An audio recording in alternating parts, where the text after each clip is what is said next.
2018 সালের সংসদ নির্বাচনে দিনের ভোট রাতে হয়েছে বলে স্বীকার করেছেন সাবেক প্রধান নির্বাচন commissioner CEC K M Nurul হুদা।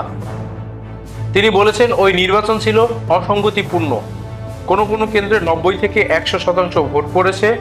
ভোটের হার দেখে তিনি বিব্রত হয়েছিলেন। ভোট নিয়ে এ ধরনের জালিয়াতির পরও কেন পদত্যাগ করেননি প্রশ্নে নুরুল হুদার দাবি, আমার কিছুই করার ছিল না। পুলিশ ব্যুরো অব ইনভেস্টিগেশন পিবিআইর জিজ্ঞাসাবাদে এসব কথা নুরুল হুদা বলেছেন। নির্বাচনে জালিয়াতির ঘটনা তিনি আদালতে বলতে চান। পিবিআই কর্মকর্তাদের কাছে এমন অভিব্যক্তি জানান। তদন্ত সংশ্লিষ্ট একটি সূত্র এসব তথ্য জানিয়েছে। ভোট ছাড়া নির্বাচন, রাষ্ট্রদ্রোহ, প্রতারণা ও আস্থা ভঙ্গের মামলায় আদালতে জবানবন্দি দিয়েছেন নুরুল হুদা।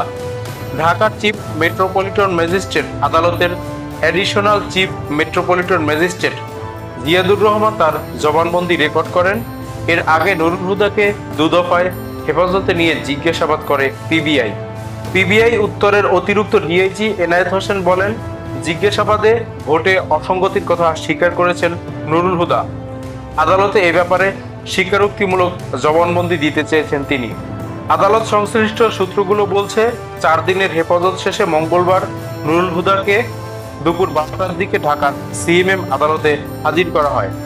পরে তার 164 ধারায় স্বীকারোক্তিমূলক জবানবন্দি রেকর্ড করতে আবেদন করেন মামলার তদন্ত কর্মকর্তা পিবিআই এর পরিদর্শক সৈয়দ সাজেদুর রহমান।